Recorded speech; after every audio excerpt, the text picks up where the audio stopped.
Bonjour à tous. La dépendance affective.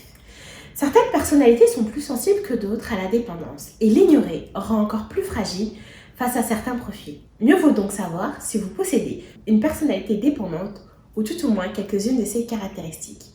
C'est totalement normal d'être amoureux et dépendant des autres, là n'est pas le problème, jusqu'à un certain point. L'amoureux normalement vit plutôt bien les séparations pour mieux apprécier les retrouvailles. Il ne redoute pas du tout d'être abandonné à la moindre turbulence relationnelle et prend plaisir à consacrer du temps à ses relations, notamment la famille, les amis ou tout simplement ses loisirs personnels. En revanche, pour le dépendant, l'histoire se déroule tout autrement. Le trouble de la personnalité dépendante est caractérisé par un besoin excessif et omniprésent d'être pris en charge affectueusement, ce qui induit des comportements de soumission et d'attachement assez lourds. Autrement dit, le sujet est constamment dans la demande et le besoin d'affection d'une ou de plusieurs personnes. Encore une fois, le sujet a une sensation de vide à l'intérieur de lui. Il a souvent du mal à rester seul avec soi-même et apprécier ce temps. La dépendance affective est un état psychologique très douloureux et difficile à vivre pour certaines personnes. On peut se permettre même de relever ici que le sujet a beaucoup de mal à s'accepter. Il se perçoit constamment et uniquement par le biais de l'autre, ce qui rend difficile la construction de son identité propre et d'une relation saine avec des bases concrètes. Généralement, la dépendance affective prend ses racines durant l'enfance. Elle est le plus souvent le résultat d'un manque d'affection à cette période cruciale de la vie, notamment accumuler des épreuves, des abandons, un environnement familial toxique, des liens affectifs non entretenus avec un ou les deux parents, ou juste un mauvais équilibre durant l'éducation reçue. Cette dépendance se caractérise par une ou plusieurs personnes et cette affection est réclamée en permanence pour combler ce manque accru. Qu'il s'agisse d'une relation personnelle ou professionnelle, le dépendant affectif sera toujours dans l'attente et analysera la moindre chose qu'il peut dire ou peut faire l'interlocuteur. Ainsi, même si la relation est saine, c'est-à-dire que l'autre personne l'apprécie vraiment et lui le montre pour autant, le dépendant sera aux aguets et s'inquiétera au moindre signe d'essoufflement de la relation. Le dépendant est donc souvent une personne très jalouse et possessive à la fois et le fait de nombreux reproches et peut ainsi mener lui-même la fin d'une relation. En résumé, le sujet a besoin d'être pris en charge de manière affective et ça conduit à un comportement collant, voire même soumis, par peur d'être abandonné. Je pense que vous devriez plutôt formuler la question ainsi. À ça, qu'est-ce que c'est qu'un trouble de la personnalité? Il faut savoir que quand je parle de trouble de la personnalité, je ne suis en aucun cas en train de parler de pathologie ou même je ne suis pas en train de dire que vous avez une maladie ou toute autre chose. Retenons que les traits de personnalité sont des modalités de pensée, de perception et de réaction dans les relations qui sont relativement stables dans le temps. Les troubles de la personnalité surviennent lorsque ces traits deviennent tellement prononcés et rigides et de manière inadaptée qu'ils causent une altération significative du fonctionnement dans le cadre professionnel et personnel. Ces inadaptations sociales peuvent causer une souffrance significative chez les personnes qui présentent un trouble de la personnalité et ceux qui les entourent. En cas de trouble de la personnalité, contrairement aux sujets qui cherchent des conseils, la souffrance causée par leur comportement socialement inadapté est généralement la raison de leur demande de soins, plus que l'inconfort en lien avec leurs propres pensées et sentiments. Dans le groupe C, les sujets semblent anxieux et craintifs. Toujours dans ce même groupe, dans la catégorie les troubles de la personnalité, 4 personnalités y siègent et chacun avec leurs traits bien distincts. Vous avez le évitant. Ce sujet évite les contacts interpersonnels car il est sensible au rejet. Le dépendant, on peut retenir la soumission et la nécessité d'être pris en charge. Et vous avez le obsessionnel compulsif. Lui, il y a perfectionnisme, rigidité et obstination.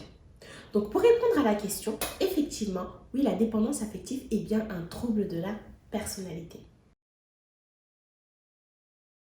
D'après vous, d'abord on va se poser une bonne question. Qu'est-ce que c'est qu'une addiction? L'addiction est une compulsion à s'engager de manière récurrente dans un comportement toxique, voire pervers.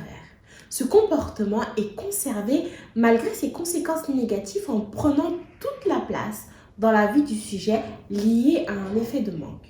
Alors nous voyons qu'il y a des similitudes comme compulsion, le maintien du comportement obsessionnel du sujet, constamment dans les pensées, mais ce n'est pas encore la même chose. Je m'explique. L'addiction est beaucoup plus brutale, car elle affecte le comportement d'une manière très négative, voire violente, alors que la dépendance affective aura un impact de manière beaucoup plus intériorisée, sous forme d'état de souffrance à cause de cette personnalité et cette vision. La dépendance se caractérise pas forcément au cœur d'une relation de couple. Cela peut être avec un membre de la famille, avec des amis, son enfant, voire même un environnement professionnel. Nous sommes dans un cas de besoin de reconnaissance, de tendresse et de remarques positives pour valoriser ou en tout cas être valorisé à travers l'autre. Finalement, la relation de couple devient étouffante. Pourquoi? Parce que le sujet a du mal à vivre par lui-même et pour lui-même. Et quand l'autre n'est plus là, son absence devient énormément pesante pour lui. Et vivre pour soi-même, donc c'est compliqué. Le sujet ne sait plus tellement qui il est quand il est seul. Il n'arrive pas à mener à bien ses projets. Attention, il faut savoir que certains dépendants n'ont pas forcément besoin que l'autre soit le moteur ou les accompagne, mais plutôt juste d'une présence d'affection. Au final, le sujet ne sait pas trop s'il est quelqu'un de digne ou s'il peut se faire confiance et se faire respecter par l'interlocuteur. Il y a énormément de choses qui font que le dépendant affectif s'enferme et s'empêche de penser par lui-même. Vous pouvez avoir vécu plusieurs échecs amoureux à cause de tout cela. Ou l'autre vous reproche de vous informer trop souvent, ou de ne pas vous sentir libre car le sujet n'exprime pas facilement ses besoins ou même ses attentes. Et pourtant, l'interlocuteur a l'impression de tout faire pour que l'autre soit libre au sein de la relation. La dépendance affective vient justement d'une blessure profonde et de l'estime de soi-même.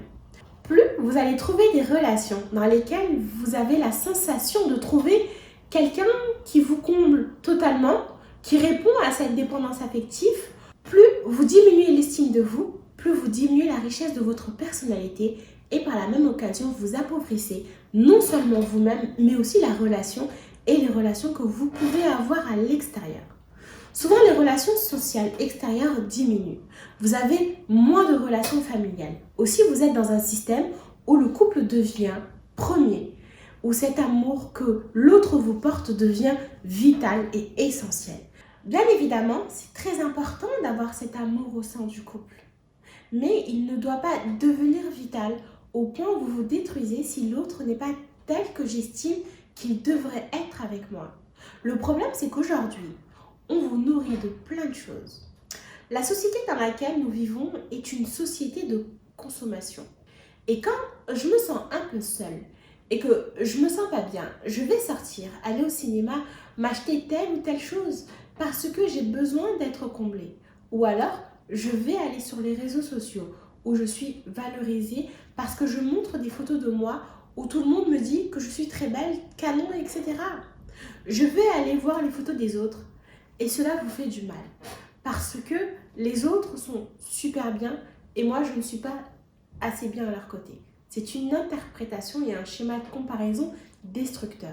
La société essaye de nous combler et de nous conditionner à croire qu'on a forcément du mal à vivre seul. Et pourtant, la solitude est très importante, surtout quand elle n'est pas imposée et qu'elle est vécue de manière bienveillante, car elle nous permet de nous nourrir et de nous construire. Elle fait que nous nous enrichissons de manière à réfléchir et de penser de manière objective. Elle nous permet d'avoir de nouveaux projets. Il est donc essentiel de vous protéger de tous ces flux d'informations qui nous entourent. Le risque, c'est de tout projeter sur le couple et d'attendre beaucoup plus, voire beaucoup trop de l'autre. C'est pas quelque chose dans lequel on peut se rendre compte seul, contrairement à l'addiction. En tout cas, ces caractéristiques vont être relevées par le fait d'avoir du mal à prendre des décisions, sans conseil ni validation d'un tiers. C'est en tout cas le besoin d'être conseillé et rassuré de manière excessive par les autres. Compter sur l'autre, notamment conjoint, famille, amis, pour assumer les responsabilités dans un domaine important de sa propre vie. Craindre et éviter tout désaccord avec son interlocuteur par peur du conflit ou d'être rejeté.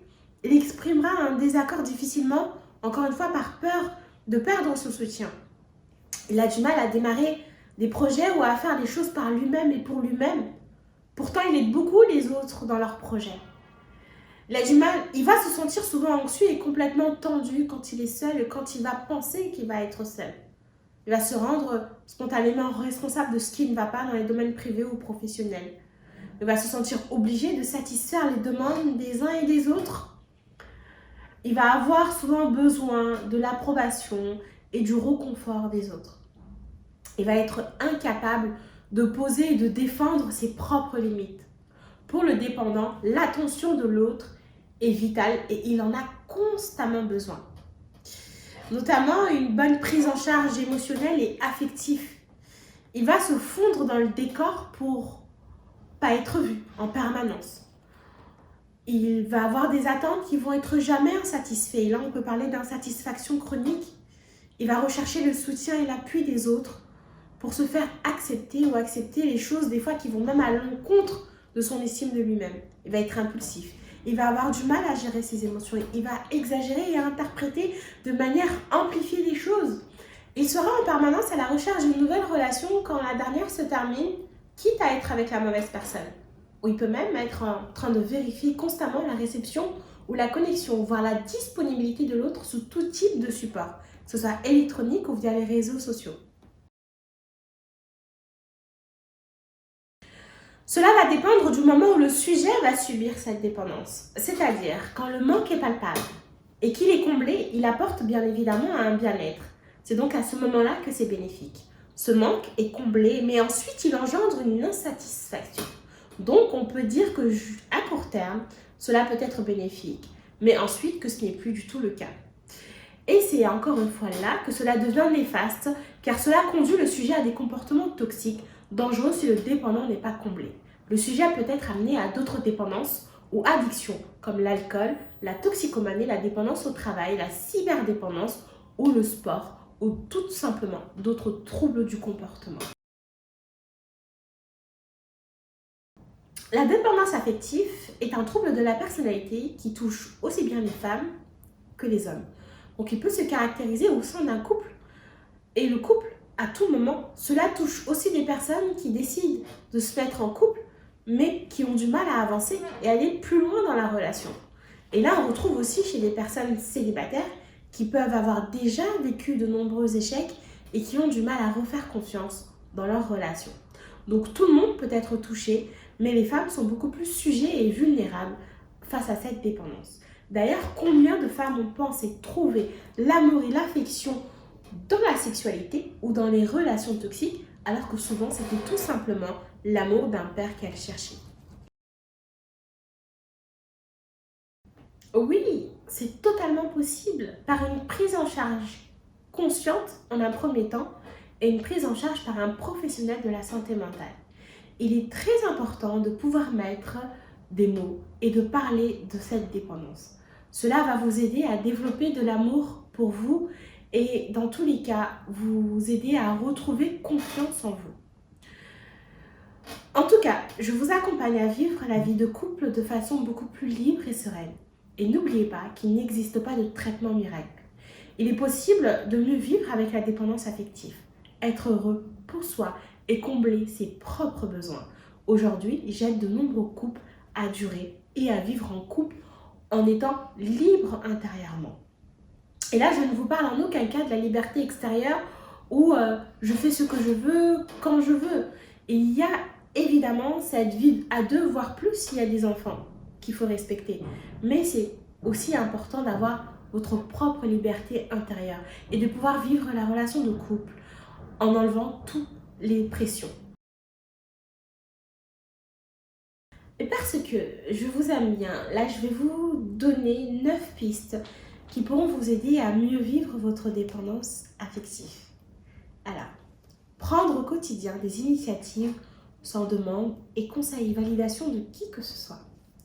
se donner un temps de réflexion et de formuler à l'autre avant de s'engager à accorder son temps ou son aide ou son argent tout simplement. Lister tout ce qu'on a accompli dans sa vie, sans négliger les petites choses qui paraissent anodines, sans l'aide de personne. Se concocter des journées 100% perso en les consacrant à ce qu'on aime vraiment faire, sans rendre des comptes à qui que ce soit. Il est important parfois de se faire désirer. Vous êtes une reine ou un roi, donc ne plus donner de marques d'affection dans le but d'en recevoir, mais attendre de ressentir réellement les choses pour pouvoir les exprimer. Essayez de ne pas devancer les demandes et les désirs de l'autre, mais attendre qu'ils soient formulés et se demander s'ils sont justes, si on a vraiment envie de les satisfaire. Ne pas attendre que les autres aient donné leur avis pour livrer sincèrement les siens et pour relier, ou en tout cas se relier à la majorité.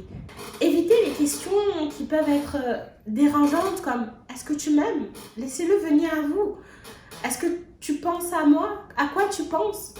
Et avec qui étais-tu au téléphone? Toutes ces questions expriment davantage la dépendance affective et la fragilité de votre amour. Prendre le temps de se féliciter et de savourer toutes les petites et les grandes victoires dans sa dépendance. Pourquoi ne pas tenir un journal de bord pour noter? Cela vous permettra de mesurer le travail qui a été accompli et rebooster sa motivation pour soi-même. En tout cas, sachez que ce soit dépendance affective ou autre, je reste à votre entière disposition pour vous accompagner en tout cas à mieux vivre votre dépendance affective. Je vous remercie et je vous souhaite une excellente journée.